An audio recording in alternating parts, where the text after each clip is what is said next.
오늘 성경 본문의 말씀은 민수기 25장 1절에서 18절 말씀입니다. 민수기 25장 1절 말씀부터 우리가 고스비 사건에 대한 내용을 함께 살펴보며 주님께서 우리에게 하시는 말씀들을 듣기 원합니다. 이스라엘이 시딤에 머물러 있더니 그 백성이 모압 여자들과 음행하기를 시작하니라. 그 여자들이 자기 신들에게 제사할 때 이스라엘 백성을 청하매 백성이 먹고 그들의 신들에게 절함으로 이스라엘이 바알 부올에게 가담한지라. 여호와께서 이스라엘에게 진노하시니라. 여호와께서 모세에게 이르시되 백성의 수령들을 잡아 태양을 향하여 여호와 앞에 목매어 달라. 그리하면 여호와의 진노가 이스라엘에게서 떠나리라. 모세가 이스라엘 재판관들에게 이르되 너희는 각각 바알부올에게 가담한 사람들을 죽이라 하니라. 이스라엘 자손의 온 회중이 회막문에서 울 때 이스라엘 자손 한 사람이 모세와 온 회중의 눈앞에 미디안의 한 여인을 데리고 그의 형제에게로 온지라. 제사장 아론의 손자 엘르아살의 아들 비느하스가 보고 회중 가운데서 일어나 손에 창을 들고 그 이스라엘 남자를 따라 그의 막사에 들어가 이스라엘 남자와 그 여자의 배를 꿰뚫어서 두 사람을 죽이니 연병이 이스라엘 자손에게서 그쳤더라. 그 연병으로 죽은 자가 24,000명이었더라. 여호와께서 모세에게 말씀하여 이르시되 제사장 아론의 손자 엘르아살의 아들 비느하스가 내 질투심으로 질투하여 이스라엘 자손 중에서 내 노를 돌이켜서 내 질투심으로 그들을 소멸하지 않게 하였도다. 그러므로 말하라. 내가 그들에게 내 평화의 언약을 주리니 그와 그의 후손에게 영원한 제사장 직분의 언약이라. 그가 그의 하나님을 위하여 질투하여 이스라엘 자손을 속죄하였음이니라. 죽임을 당한 이스라엘 남자 곧 미디안 여인과 함께 죽임을 당한 자의 이름은 시므리니 살루의 아들이요 시므온인의 가족 조상의 가문 중 한 지도자이며 죽임을 당한 미디안 여인의 이름은 고스비이니 수르의 딸이라. 수르는 미디안 백성의 한 조상의 가문의 수령이었더라. 여호와께서 모세에게 말씀하여 이르시되 미디안인들을 대적하여 그들을 치라. 이는 그들이 속임수로 너희를 대적하되 부올의 일과 미디안 지휘관의 딸 곧 부올의 일로 연병이 일어난 날에 죽임을 당한 그들의 자매 고스비의 사건으로 너희를 유혹하였음이니라. 네, 우리는 발람에 대한 이야기를 앞에서 했습니다. 발람 선지자라고도 하는 그 이방 그런 그 선지자. 그러나 하나님과 이런 하나님의 음성을 듣고 하나님의 대언자처럼 활동했던 그러한 이 발람에 대한 이야기. 그가 이제 하나님께서 하지 말라고 했지만 계속 돈의 욕망이 많았기 때문에 뭔가 거기에서의 큰 한 건을 얻을 것이라는 생각에 그 백지수표를 받고 결국 그는 가게 됩니다. 이 모압 왕 발람을 여기저기 끌고 다니면서 이스라엘 백성들을 하나님 백성들을 저주하라고 하지만 계속 그 발람은 축복의 소리밖에 안 나온다고 계속 축복을 하는 것입니다. 이스라엘의 이쪽에 가서 이쪽 면을 보고 저주하려고 해도 축복으로 되고 저쪽으로 가서 저쪽 면을 보고 또 해도 축복이 되고 정말 어느 한 구석에 저주를 해서 무너뜨리려고 하지만 그것이 되지 않고 결국 그들의 작전은 실패를 하게 됩니다. 그런데 그것은 자기 힘으로 어쩔 수 없어서 발람이 하나님이 시키는 대로 축복의 소리만 하게 되지만 뭔가 받아먹은 게 많고 챙기는 게 많이 있었기 때문에 그래도 뭔가 값을 하나는 해야 되지 않겠어요? 그래서 이 발락 왕에게 귀띔을 한 가지를 합니다. 저들을 무너뜨릴 수 있는 한 가지 방법이 있기는 한데요. 뭔데? 미인계를 쓰는 겁니다 하고 코치를 하는 거죠.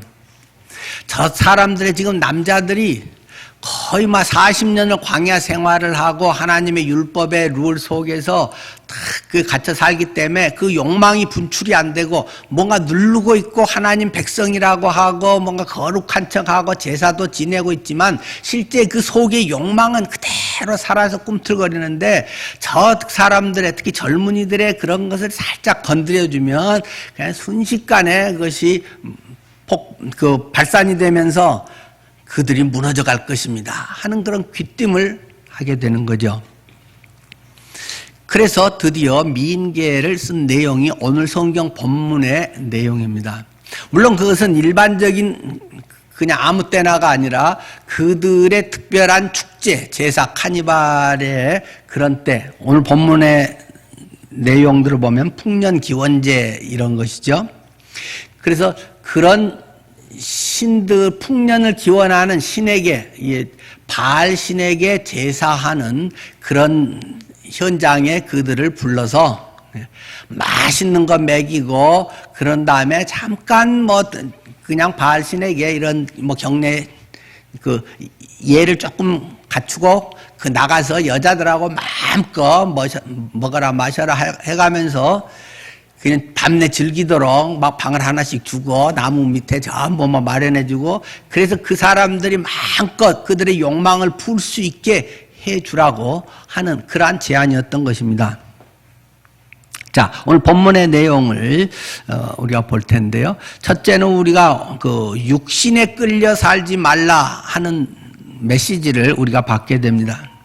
우리의 속에 육신의 욕망을 뭔가 감추고 스프링 누르듯이 막 누르고 있지만 그것이 결코 그냥 승화되지 않은 그대로 눌려져 있는 경우가 많다는 것입니다. 자, 1절 이스라엘이 시딤에 머물러 있더니 그 배경을 아주 짧게 이야기를 하고 있습니다. 하나님의 백성들이 시딤이라고 하는 것이 지역 이름이기도 하고 또는 나무 이름이기도 합니다. 이것이 시딤나무입니다. 제가 이스라엘에서 손이 찢어져 가면서 이것을 꺾어 갖고 왔습니다.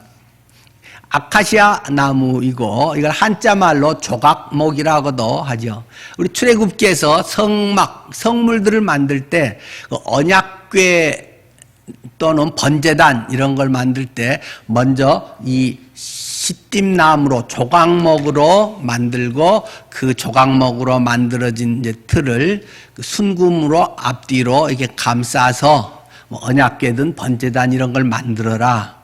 그렇게 나와 있잖아요. 이 아카시아 나무, 이 광야 지역에서 흔한 편입니다. 이 아카시아 나무, 시딤나무를 구에다가 이제 그런 성막에 쓰도록 영적인 의미에서는 그런 성막의 그 조각목은 예수 그리스도의 인성을 의미한다면 순금으로 쌓은 것은 그리스도의 신성을 의미한다. 이렇게 우리가 또 의미를 찾을 수도 있겠죠. 자, 예수 그리스도 그분은 겉으로 보기에 별 볼 일이 없는 분이었다. 예수 그리스도의 인성은 어디 내놓을 만한 게 별로 없는 분이잖아요. 이사야 53장에도 그는 사람들의 보기에 흠모할 만한 아름다운 것이 없도다. 그렇게 성경에서는 아예 밝히고 있잖아요. 그는 마른 땅에서 나온 줄기 같아서 어디 옥토 같은 데서 토실토실하게 잘 풍성하게 이런 것이 아니라 마른 땅에서 비집고 나온 빌빌한 것 같은 그런 모습으로 예수 그리스도의 존재, 예수 그리스도의 탄생이라고 하는 것은 별 볼 일 없는 것처럼 보이는 데서 시작되고 있는 것을 우리에게 말해줍니다. 하나님께서는 대단한 사람들을 통해서 하나님의 일을 하면 표가 안 난다는 걸 너무 잘 알고 있다는 것입니다. 그렇기 때문에 제가 뭘 하겠어. 아이고 쟤는 그냥 지목도 겨우 하기 어렵겠지. 이런 사람이나 우습게 여기는 그런 사람들을 통해서 하나님의 일을 할 때 와 어떻게 쟤가 저렇게 할 수 있지? 하면서 하나님이 살아계시네. 하나님이 하신 거네. 야, 제가 신앙으로 저렇게 하더니 주님을 의지하더니 저렇게 되네. 그래서 표가 확 날 거 아닙니까?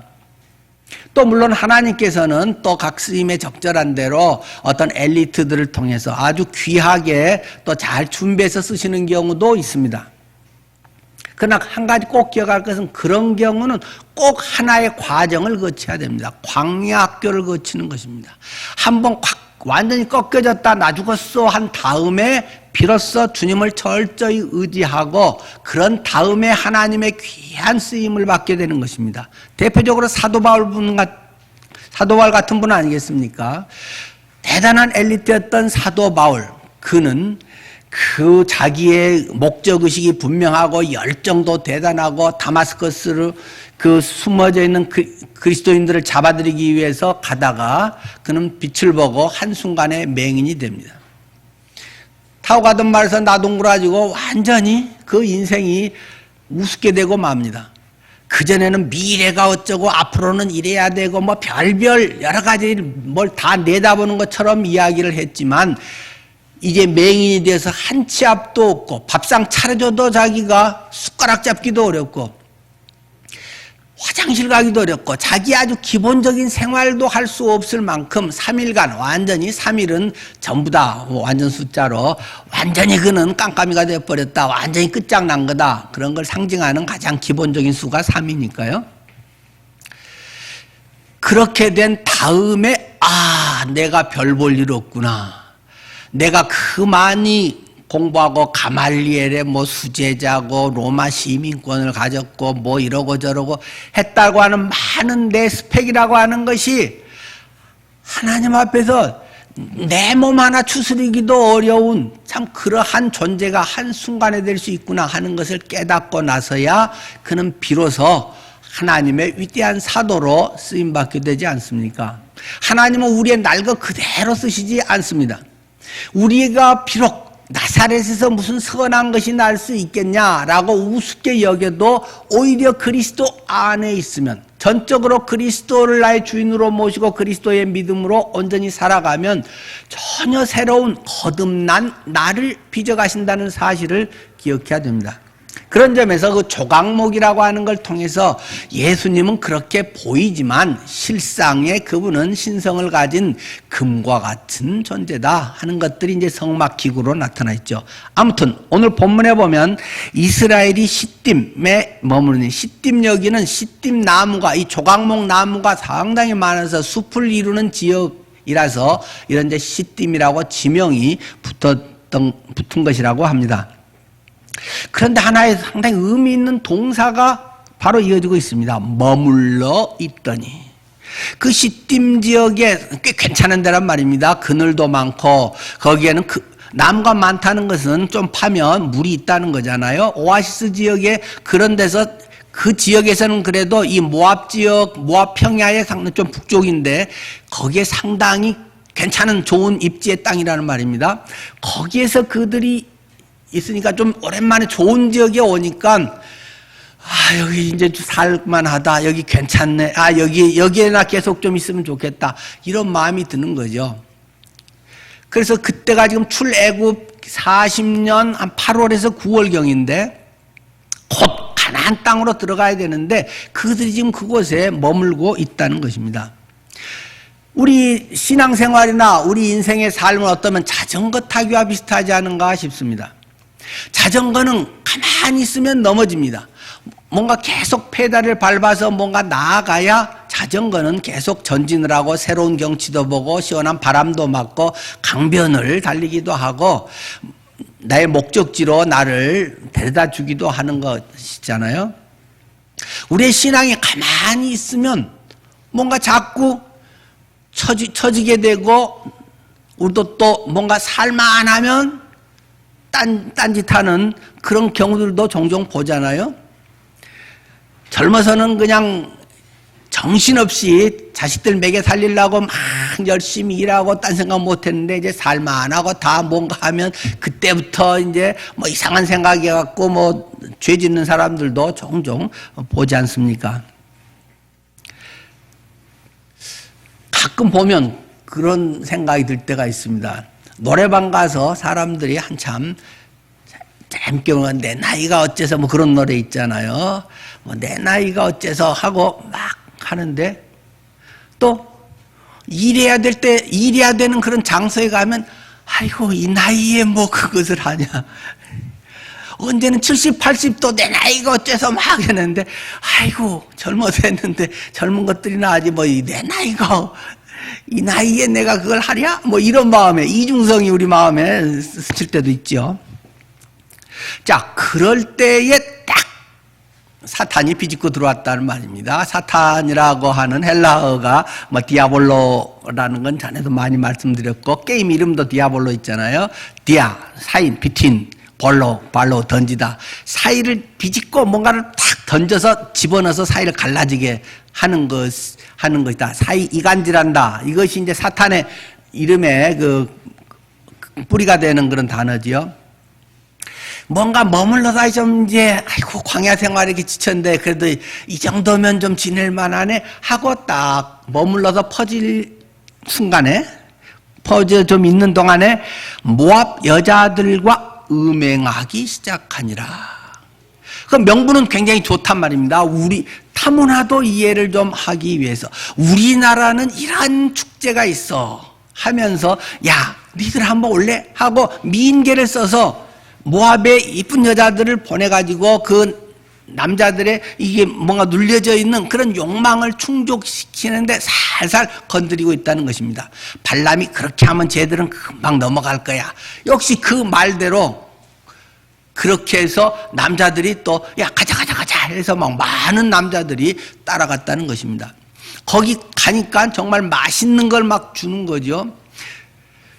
이스라엘 백성들은 사실 그 앞에서도 먹는 문제 때문에 불평을 여러 번 했다는 것입니다. 그들의 맨날 메뉴는 똑같다는 것입니다. 재미가 하나도 없다는 것입니다. 맨날 만나만 먹네? 아니 맨날 어떻게 만나만 먹고 살아? 그런 것이 굉장한 불만이었는데 거기 갔더니 막 술도 있고 막 고기도 있고 먹을 게 많다는 것입니다. 너무 신나죠. 그런데 만나는 성경에서 계속 이야기하기를 만나 그 자체가 아니라 사람이 떡으로만 살 것이 아니요 하나님의 입에서 나오는 모든 말씀으로 살 것이라 하시니 만나 이야기를 하면서 성경은 그 마태복음 4장 4절에서 인용하는 그 이야기를 하고 있지 않습니까? 그 만나를 먹으면서 너희는 하나님의 말씀을 기억하라는 것이다. 이것이 하나님으로부터 온 생명의 떡이라는 걸 기억해라. 그것을 만나를 먹으면서 만나를 주면서 하나님이 의도하신 것인데 사람들은 내 오늘 육체 오늘 세 끼에서 그래도 먹을 것 채웠네. 육신적인 것만으로 전부 그것을 끝내버린다는 것입니다. 아, 돈 많이 벌었네. 아유 잘 먹고 사네. 나도 뭐 이제 뭐 마련했네. 나도 이 정도면 어디 나가서도 꿀리지 않네. 자꾸 그런 것에서 자신의 또 그렇게 살고 자녀들도 그렇게 키우고 그런 어떤 삶이 이스라엘 백성들의 모습이라는 것입니다. 그래서 거기 가서 맛있는 걸 먹고 또 오늘 본문에도 보면 제사할 때 이스라엘 백성을 청함에 백성이 먹고 그들의 신들에게 절함으로 이스라엘이 바알 부올에게 가담한지라. 그 가면은 그냥 또 하겠어요. 아, 여기 오셨는데, 아, 이건 코스로 여기만 살짝 하고 가면 돼요. 여기다가 이렇게 해서 절만 좀 하면 돼요. 뭐 조금 하나만 여기서 뭐 하나만 좀 술잔 올리고 가면 돼요. 그냥 기본 과정 코스로, 아, 그냥 이거 하나만 하세요. 먹여주고, 재밌고, 인생의 즐거움과 많은 우리의 쾌락을 충족시키는 것에서 그런 죄된 걸 하나를 살짝 던져서, 아이, 별거 아니에요, 뭐. 그러면서 하면, 에이, 그렇지 뭐. 내가 지금 여기서만 잠깐 하지 뭐 내 마음이 꼭 그런 건 아니야. 앞으로 계속 올 건 아니야. 뭐 5만 가지 우리는 머리가 좋기 때문에 막 변명거리가 막 그냥 그대로 나오잖아요. 그렇게 해서 지나면 고대 거의 대부분의 신전들의 특징이 신전 매춘이라고 하는 거 있다는 것은 세계사 뭐 어디 책에든 뭐 다 나오는 이야기 아닙니까? 그래야 사람들 자꾸 오고 뭔가 공물을 갖다 바치고 좋은 것을 바치면서 거기 오지. 재밌는 뭔가 그들의 욕망을 채워주는 게 있으니까 오는 거지. 그냥 경건하게만 하겠어요? 그러면 이제 끝나고 나면 각자 이제 방을 딱 마련하든지 뭐 어디 시띠나무 1번 나무에는 배정되면 뭐 누가 있고 하다가 이제 딱딱 배정해주면 거기 가서 이제 막 밤내 이제 그런 육체적 관계를 갖고 뭐 술 마시고 골아 떨어지고 뭐 이런 이제 재미를 제공을 해주는 것이죠. 그래서 그 바알볼의 그러한 제사에 가담을 하게 되었다. 그래서 하나님께서 진노했다라고 말합니다. 그러고 나서 하나님께서 야 누가 주동했어 도대체 그놈들 다 잡아들여. 그래가지고 자 저들은 목매달고 다 죽여. 그래가지고 목매달아 죽이고 또 다른 사람들에게 전염병이 돌게 했다. 그래서 많은 사람들이 전염병으로 막 팍팍 쓰러지고 죽어나갔다라는 이야기를 지금 성경이 하고 있습니다. 그것으로 인해서 죽은 사람의 수가 어마어마하다. 지금 우리 몇백 명, 몇천 명 이런 것으로도 엄청 긴장이 되는데 9절 말씀에 보면 그 연병, 그 전염병으로 죽은 자가 24,000명이었더라. 24,000명이 한 사건으로 순식간에 낮아빠지고 막 죽어버렸다는 것입니다. 특히 막 이 기둥 같은 이 막 청년들 앞으로 그것을 이끌고 나가야 할 그런 젊은 사람들 열정이 있고 욕망이 있고 뭔가 한가닥 한 사람들이 이렇게 죽어나가 버렸다는 것입니다. 이런 상황이 되니까 그들이 막 울고불고 난리가 났죠.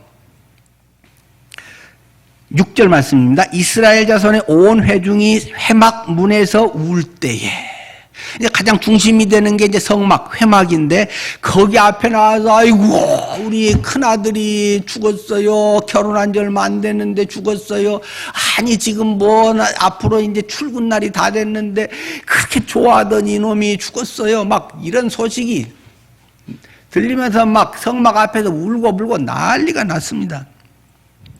젊은 가장들이 죽고 막 여러 가지 그 뭐 온통의 초상 분위기인데 그런데 그들이 그 전날의 분위기 즐기고 그들이 좋아했던 게 얼마나 진했는지 그들의 상태를 단적으로 보여주는 한 가지 사건이 자 그들이 이런 짓을 한 거야.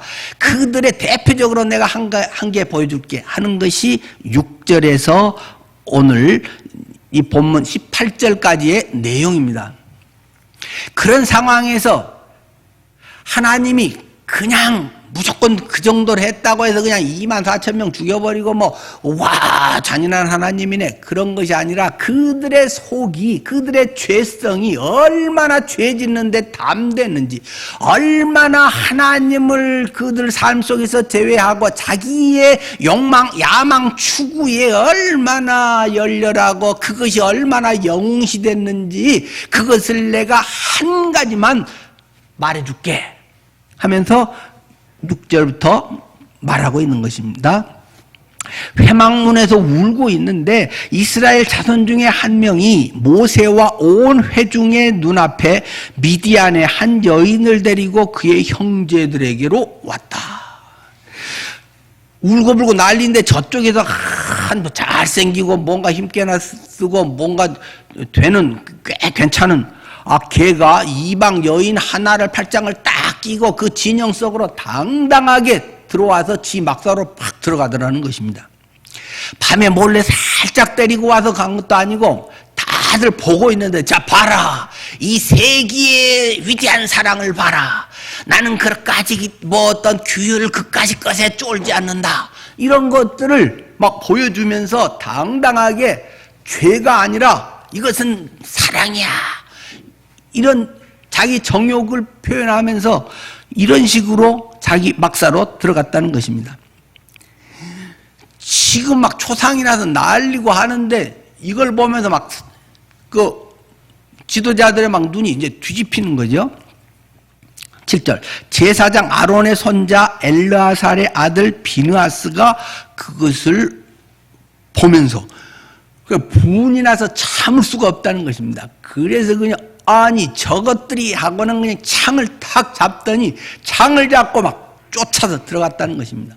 그런데 그 젊은 두 남녀는 얼마나 막 그것이 급하고 막 그게 몰입이 돼 있는지 곧 들어가자마자 막 다 옷을 벗고 막 하나가 돼서 뒹굴고 막 난리를 하고 있는 것이 막상 휘장을 딱 적치고 보니까 바로 눈에 들어왔다는 거죠.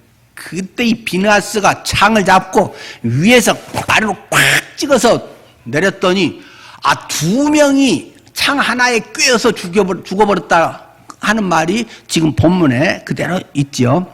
비느하스가 보고 회중 가운데서 일어나 손에 창을 들고 이스라엘 남자를 따라 그의 막사에 들어가 이스라엘 남자와 그 여인의 배를 꿰뚫어서 두 사람을 죽이니 연병이 이스라엘 자손에게서 그쳤더라. 하나로 막 성관계를 하고 열심히 그냥 막 바로 하고 있으니까 위에서 찍었더니 그냥 남자 여자 배를 그대로 둘 다 관통을 해버렸다. 굉장히 끔찍한 이야기를 성경은 우리에게 전해주고 있는 것입니다. 그러면서 하나님이 그것에 대해서 이렇게 해석을 설명을 하십니다. 10절 여호와께서 모세에게 말씀하여 이르시되 제사장 아론의 손자 엘르아살의 아들 비느하스가 내 질투심으로 질투하여 이스라엘 자손 중에서 내 노를 돌이켜서 내 질투심으로 그들을 소멸하지 않게 하였도다. 내가 그 꼬라지를 보고는 그냥 눈에 막 불이 켜져서 이것들 그냥 이런 것들이 무슨 하나님 백성이야 이러고 뭐 나를 40년을 따르고 내가 뭐 먹여 살렸더니 그 맛있네 없네 막 그건 내가 참지만은 도대체 이거 양다리 걸치면서 이방 우상을 섬기면서 그게 좀 더 맛있는 것 같아 저거 섬기면 이게 더 도움이 되는 것 같아 해가지고 전보로 돌아다니질 않나. 예수 믿는다고 하고 예수님이 전부고 주인이라고 하면서 그냥 돈 어떤 것이나 뭐 정욕이나 자신의 자존심이나 뭐 이익되는 거는 그냥 눈이 시뻘게 져갖고 그거 쫓아다니고 하나님께 진정으로 예배하고 주님의 말씀과 기도와 하나님의 자녀답게 살기는커녕 그런 것에서 뭐 멋있는 것처럼 포용성이 있는 것처럼 하고 싸돌아다니는 이런 것들을 내가 놔둘 수가 없다. 싹 쓸어버린다. 하나님의 그런 막 진노 분노가 견딜 수 없었는데 비느하스 네가 내 그 심정을 알고 내 질투심을 네가 갖고 이것들을 처단해 줬구나. 하나님이 엄청 안 그랬으면 싹 죽을 텐데 다행히 네가 해서 나머지를 다 없애진 않으마. 그 말씀을 지금 하고 계신다는 것입니다. 그러므로 말하라. 내가 그에게 비느하스 너에게 내 평화의 언약을 주겠다 하시면서 비느하스와 그의 후손에게 영원한 제사장 직분의 언약을 내가 준다. 그가 그의 하나님을 위하여 질투하여 이스라엘 자손을 속죄하였음이니라.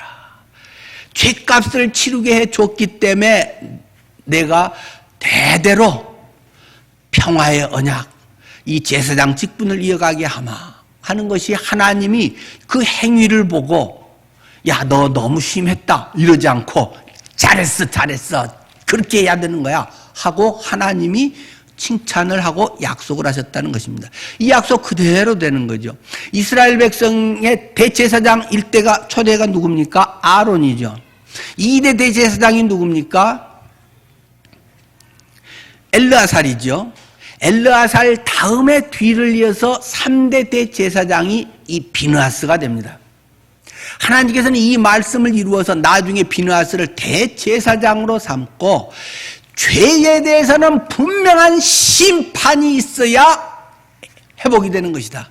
죄에 대한 심판이 없는 회복, 용서함, 평화라고 하는 것은 없는 것이다 하는 것을 하나님이 확실하게 여기서 이야기하고 있는 것입니다. 혹시라도 여러분 마음속에 죄에 대해서 무뎌져 있다면 철저하게 하나님 앞에 회개해야 한다는 것입니다. 잘못된 복음주의, 경박한 인스턴트 복음주의는 자칫하면 무조건 하나님은 사랑이시고 은혜고 자비고 우리의 무슨 죄도 용서하고 돌아오기만 하나님은 그래 괜찮아고 다 무조건 용서한다. 하나님을 이용해 먹는 것입니다. 하나님의 법칙은 철저하게 죄에 대해서는 공의롭게, 정의롭게 죄를 따져서 하나님은 심판하신다. 다만 은혜이기 때문에 네가 하면 네가 죽어버리면 끝나버리기 때문에 네가 다시 어쩔 방법이 없으니까 내 아들 예수 그리스도가 네를 위해서 죽어줌으로 말미암아 네 죄값을 대신 치러주는 것일 뿐이야. 네가 그것을 정말 피눈물을 흘리면서 나 같은 건 내가 죽어야 되는데 나를 위해서 그 예수님이 죽으시다니 이게 말이 되는 거냐. 내가 다시는 그런 짓거리 안 해야지. 내가 다시는 그런 식으로 살지 않아야지. 과거에 나의 살던 방식, 과거에 내 자랑에 빠지고 과거에 뭔가 내가 이룬 것 같고 그런 정신 빠진 내가 그런 생각으로 그런 가치관으로 내가 무엇을 이것을 이루었네, 뭐 성공을 했네, 내가 어떠고 그런 자랑하고 싶은 이러한 정말 철없는 짓을 내가 다시는 할 수가 없다. 나는 죽어 마땅한 자고 예수님이 쳐죽임을 당함으로 찢겨 죽음으로 그 피가 완전히 나를 덮어서 내가 하나님의 자녀가 되는 은혜를 입다니 그것을 깨닫고 살아가는 것이 그리스도인의 거듭난 삶이라는 것을 성경은 강조합니다. 예수 믿고도 또 비슷하게 산다. 처절한 회개가 없는 것은 주님을 너무 마음 아프게 하고 주님의 마음을 질투심을 불러일으키는 것이다. 어떤 사람들을 보면 이 질투라는 단어에 대해서 거부감을 가지신 분들이 있습니다. 기독교의 하나님은 무슨 질투하는 하나님이래? 아유 천박해. 고상한 하나님이고 다 괜찮아. 다 용서해. 나는 사랑이기 때문에 어떤 거든 다 포용할 수 있어. 성경을 너무 모르는 무식한 소리를 하게 되는 것입니다. 구약에서는 질투하고 심판하시는 하나님이고 신약에서는 은혜로 그런 성경의 말도 안 되는 소리를 그 성경 구약과 신약을 완전 토막내가지고 그 연결도 되지 않은 하나님의 정의로우신 하나님이기 때문에 십자가 그러나 그것을 통과해야만 진정한 평화 문제가 해결된다는 것을 우리에게 가르쳐주는 것을 신약을 통해서 보여주는 것이 아닙니까?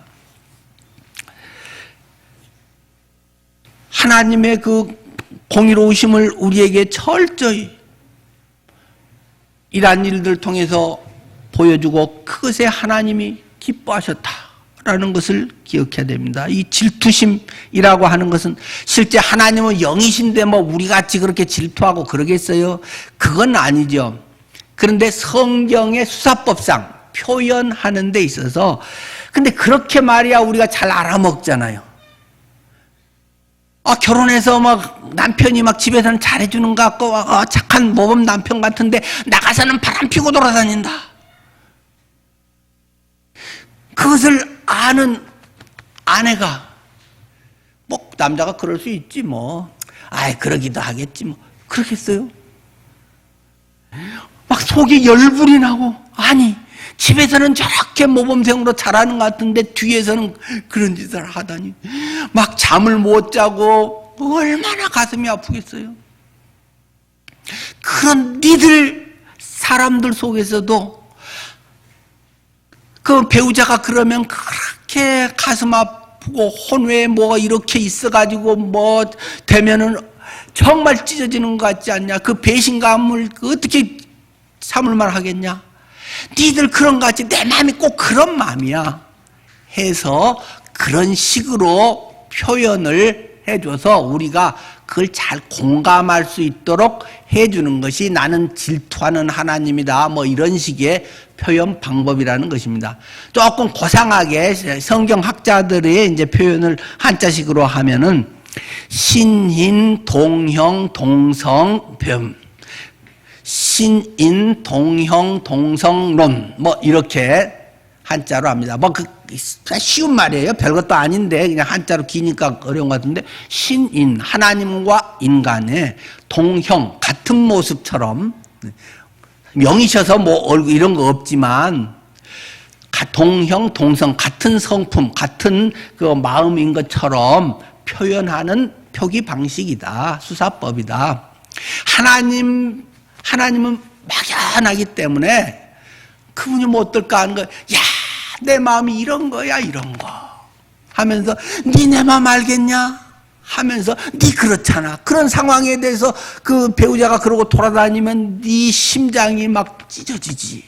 내 마음이 내 백성 이스라엘을 지금까지 40년을 내가 키우고 훈련해서 이제 몇 달이면 바로 가나안 땅 약속의 땅에 바로 들여보내줄 텐데 이들이 지금도 이 짓거리를 하면서 지금 속이 이러고 있어. 내 가슴에 막 복장이 터진다 터져. 지금 이 말을 하고 있는 것입니다. 그러면서 오늘날도 보면 우리가 아주 못된 사람들, 아주 죄를 짓고 그리고 뭐 엠번방을 만들어서 하는 그런 아주 뭐 인생을 어린 여자애들을 노예화시키고 멸망시키는 그런 아주 못된 놈들이 있다. 또는 스토킹 하다가 그렇게 괴롭히고 하다가 죽인 그런 아주 못된 놈들이 있다. 그런 사람들은 어떻게 합니까, 요즘에? 신상공개위원회에서 회의해가지고 신상공개를 하잖아요. 성경도 똑같이 신상공개를 합니다. 그것이 14절부터의 내용입니다. 아까 그런 놈들이 그거 있는데 이거는 그냥 넘어가면 안 되는 일이야. 해가면서 하나님께서 14절 죽임을 당한 이스라엘 남자 곧 미디안 여인과 함께 그 아까 창에 꿰뚫려서 죽은 그 이런 남자 그 녀석 이름은 시므리니 그냥 아버지까지 다 공개를 합니다. 그 애비 이름은 살루야. 살루의 아들이요. 그 소속 지파는 시므온 지파인데 시므온인의 조상의 가문 중에서 한 지도자야. 근데 그런 놈이 지도자래, 지도자. 그냥 일반이 아니라 그들을 바로 하나님의 백성으로 이끌어서 하나님의 나라를 세워야 할 그러한 엘리트, 그 사람이 바로 그런 짓을 그 상황에서 하는 이런 천하의 못된 놈이 어딨냐. 지금 그 이야기를 하는 것입니다. 그리고 그 죽임을 당한 미디안 여인의 이름은 코스비라는 여인이다. 그 여자도 애비 이름은 수루인데 수루의 딸인데 그 애비는 미디안 백성의 한 조상의 가문의 수령이었더라. 미디안 족속의 지도자야. 아마 국회의원 이런 정치가 이제 된다는 거죠. 그런 딸이 그렇게 해서 호요식하고 먹고 자란 딸이 그냥 이쁘게만 화장품만 잘 발라갖고 피부만 좋고 이게 패션 감각은 있어갖고 그렇게 껍데기는 요란한데 그 속에는 하나님의 나라를 무너뜨리고 하나님의 사람들을 오히려 대적하는 그러한 짓을 하는 것이 결국 잘 컸다고 하고 그렇게 좋은 그런 배경에서 자라서 스펙 좋은 그 여자 이름은 코스비다. 그들은 세기의 사랑과 위대한 그 무엇도 말릴 수 없는 뜨거운 사랑의 주인공이 아니라 아주 악한 죄를 짓는 쳐 죽여야 할 대상들이다. 그 말을 성경은 지금 하고 있는 것입니다. 그렇게 해서 여호와께서 모세에게 말씀하여 이르시되 미디안인들을 대적하여 그들을 치라 하면서 이제 미디안 족속들을 오히려 진멸하라, 완전히 다 멸망시켜라, 그런 이야기를 이제 하게 되는 것입니다. 저런 여자는 그 대표적으로 그런 것이고 그들 미디안 족속들의 생각들은 너희를 대해서 그런 것이다. 근데 더 중요한 것은 지금 그 아주 우두머리 높은 사람의 딸이 그렇게 해서 처참하게 죽었으니까 그 소식을 들으면 미디안 사람들이 가만히 있겠습니까?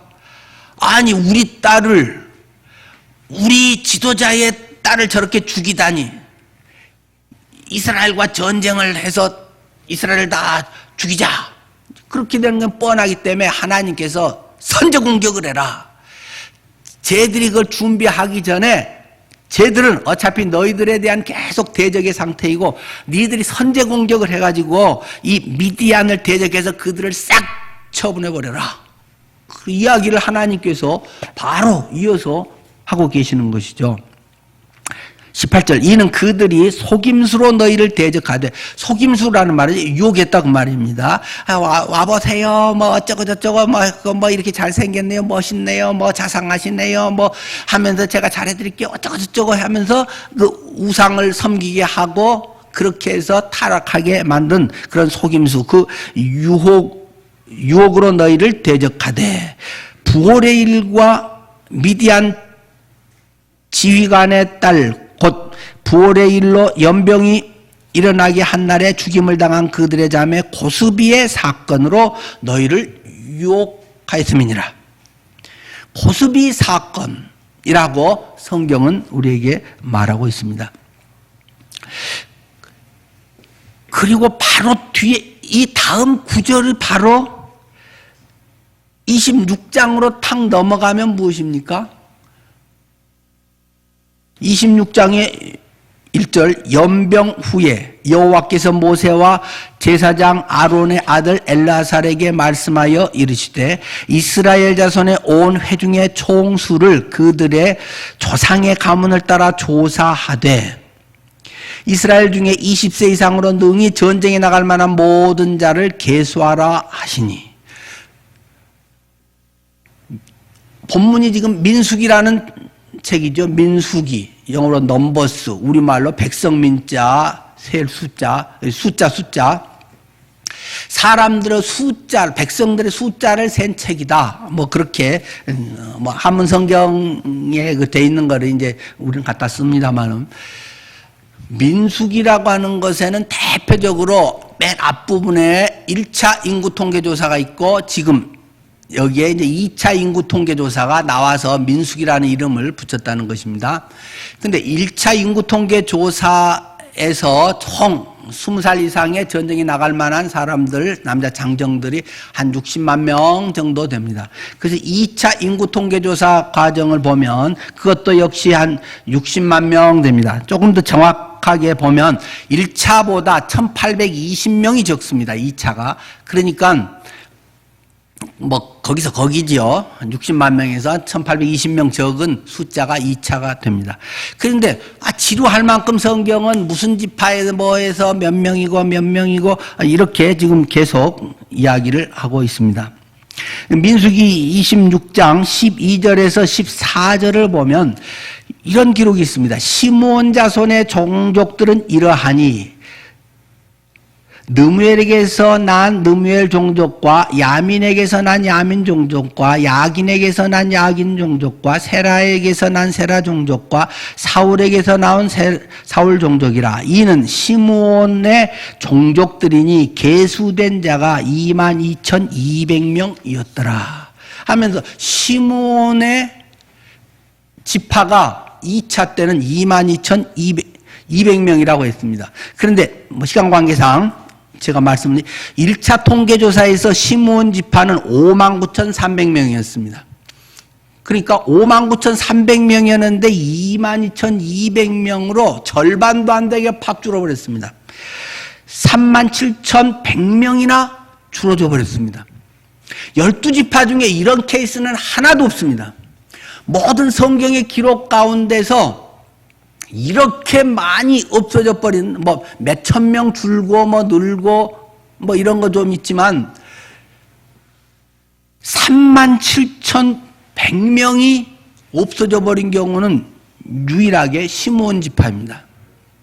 성경학자들은 이것에 대해서 바로 이 고스비 사건이 지금 바로 이어져서 하는 것에서 아까 고스비 사건으로 그 전염병으로 죽은 사람이 24,000명이라고 했는데 아마 24,000명의 대부분이 이 시므온 지파의 사람들이 죽은 거 아니야. 뭐 또 그 전에 뭐 여러 가지 일로 인해서도 다른 지파보다 좀 더 그 숫자가 적은 것도 있겠습니다만은 그런 부분에 대해서 단지 하나의 사건만이 아니라 어쩌다가 보니까 뭐 인생에 그런 실수 한번 했다가 아니라 그 욕망에 그런 것이 있고 다 그런 동조 세력으로 뭐 그게 어때? 하는 그런 가치관을 가지고 산다는 것입니다. 남들도 그런데 요새 그렇게 않고 어떻게 살겠어? 어떻게 맨날 만나만 먹고 어떻게 맨날 뭐 말씀과 기도와 이렇게 해서 하겠어? 나 모태 신앙이지만 그런 것도 해가면서 이런 식으로 해갖고 각자 자기 잘난 대로 살아가는 그런 모습이 사사기의 나중의 모습이기도 하고 대체 하나님 백성들의 모습일 수 있다는 것입니다. 이 발람의 그 고치로 인해서 이스라엘이 이렇게 엉망이 된 모습이 그대로 노출이 되는 것이죠. 성경에는 이 발람 사건이 별거 아닌 것 같은데 신약에서도 여러 군데서 이 발람의 사건에 대해서 지적을 합니다. 베드로는 그것에 대해서 상당히 거친 언사로 성경에 그것을 기록하고 있습니다. 베드로 후서 2장 15, 16절에 보면 그들이 바른 길을 떠나 미혹되어 부올의 아들 발람의 길을 따르는도다. 그는 불의의 싹을 사랑하다가 자기의 불법으로 말미암아 책망을 받되 말하지 못하는 나귀가 사람의 소리로 말하여 이 선지자의 미친 행동을 저지하였느니라. 개정판이 상당히 점잖하게 번역을 해줬잖아요. 부올의 아들 발람, 그 애비 이름은 부올이다. 여기도 한참 후에 거의 한 300~400년 후인 베드로가 전에 듣고 하다가 베드로에게 전해주면서 부올의 아들 발람의 길을 니들이 따를래? 이런 식으로 하는 거죠. 발람은 불의의 싹을 사랑하다가 그렇게 돈 벌면 안 되는데 욕망을 따라서 그런 백지수표를 찾아서 내가 영빨이 있어서 나를 이렇게 초청하네, 내가 스카웃 됐네, 이런 착각을 불러일으켜서 불의의 싹을 사랑하다가 자기의 불법으로 말미암아 책망을 받는데 친구가 책망을 해도 조금 그런데 어린 애가 뭐라고 해도 나 뜨거운 일인데 이거 짐승이 개 같은 것이 말을 했단 말이에요. 하면서 나귀가 말을 했다. 나귀가 사람의 소리로 말하여 그를 저지했는데 역시 베드로는 베드로 성격답게 표현을 했어요. 이 선지자의 미친 행동을 저지하였느니라. 발람 그거 미친 짓거리 한 거야 그놈. 그거 미친 행동이야. 굉장히 거칠게 사실 욕한 건데 그런 식으로 발람 그 미친놈, 그런 미친놈이 어디 선지자라고 하면서 그런 놈이 어떻게 목사고 그런 놈이 어떻게 성도고 하냐? 그 미친놈들이잖아. 이런 식으로 지금 베드로는 발람에 대해서 아주 노골적으로 책망을 합니다. 그러면서 또 요한계시록 2장 12절에는 이 발람에 대해서 또 더 구체적으로 이야기를 합니다. 거기서는 발람이 한 오늘 본문의 그 내용을 해서 이제 버가목 교회를 책망하는 건데요. 소아시아 교회 전에 소아시아 7교회에서 저는 그때 칭찬만 듣는 서머나 교회 그리고 빌라델비아 교회에 대해서 설교를 했습니다만 이제 버가목 교회는 그때는 안 했는데요. 버가목 교회를 책망하면서 계시록 2장 14절입니다. 그러나 내게 두어 가지 책망할 것이 있나니 거기 내게 발람의 교훈을 지키는 자들이 있도다. 발람이 발락을 가르쳐 이스라엘 자손 앞에 걸림돌을 놓아 우상의 제물을 먹게 하였고 또 행음하게 하였느니라. 오히려 오늘 성경 본문에서는 발람이 그렇게 미인계 쓰게 해서 숭배하게 했다는 말은 직접적으로 없는데 요한 계시록에는 마지막 책에는 그거 한 것이 바로 발람의 한 짓거리야 라고 이야기하면서 발람의 교훈을 하는데 지금도 꼭 그런 사람이 지금 요새 교회도 있네? 그 말을 지금 계시록 2장은 하고 있는 거죠. 이스라엘 자손 앞에 걸림돌로 우상의 제물을 먹게 하였고 또 행음하게 그렇게 해서 음란하게 여자들하고 이런 걸 하게 이 발람이라는 놈이 그런 짓인데 야 버가목 교회 니들 속에도 그런 거 좀 있다. 그 빨리 회개해라 하고 막 지적을 하고 있는 내용입니다. 육신에 끌려서 살면 안 된다. 그리고 지금 우리에게는 비느하스의 신앙을 가진 사람들이 필요하다는 말을 오늘 메시지는 하고 있는 거 아닐까요? 비느하스 같은 사람이 필요한 시대. 많은 사람들이 저러면 안 되는데 저거 봐라 저 시무리 저놈이 고수비 데리고 저렇게 해서 저거는 심하지 어쩌고 저쩌고 뭐 회의만 하지 그리고 안 되는데 하고 뒤에서 나하지 이렇게 비느하스처럼 창을 직접 쥐고 쫓아가서 그들을 찍어서 심판하는 사람들이 별로 없다는 것입니다. 하나님의 분에 견딜 수 없는 사람, 하나님의 정의에, 하나님의 의분에, 하나님의 나라를 뜻을 이루고자 하는 것에 내 모든 것을 내던져 가지고 그것을 심판해서 하나님의 정의를 이루고자 하는 사람이 너무 적은 시대라는 말입니다. 하나님은 지금 비느하스와 같은 사람을 찾고 계십니다. 하나님의 분노를 가진 사람, 이 주님의 심정, 누가 내 마음을 좀 알아줄까? 내가 그냥 미치겠다, 내가 참을 수 없다. 내가 이것들을 보면 세상의 멋진 패션과 고상해 보이는 어떤 가치관과 예술이라고 하는 모습으로 포장되어 있는 것과 많은 돈벌이에서 어떻게든 남은 죽이고도 떼돈을 벌어서 앱으로 뭘로 그렇게 해서 그 모든 것으로 하는 것을 성공으로 모두가 부러워하면서 나도 그리 되고 싶어하는 시대 속에 하나님의 찬물을 끼얹을 사람이 어디 있는가? 하나님의 심판을 그들에게 선포하며 그들을 하나님의 정신으로 바로 세우게 할 사람들이 어디 있는가? 성경은 오늘 우리에게 외치고 있는 거 아닙니까? 하나님의 심정으로 심판해서 결국 그것이 민족 전체를 살아나게 하는 것이다. 그렇게 총대를 맬 사람을 하나님은 이 시대에 부르고 있는 것이다.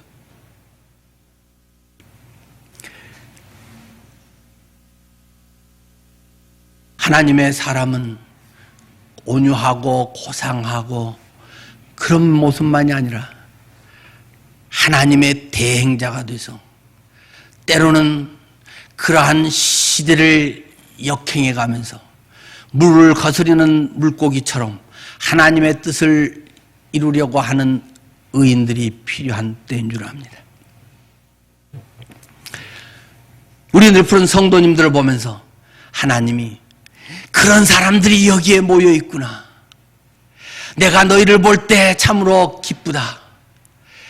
네가 그것을 심판해 주어서 평화가 이르겠다. 네 나이가 어째서 네가 왜 못한단 말이냐? 갈렙 혼자만 그것을 할 수 있단 말이냐?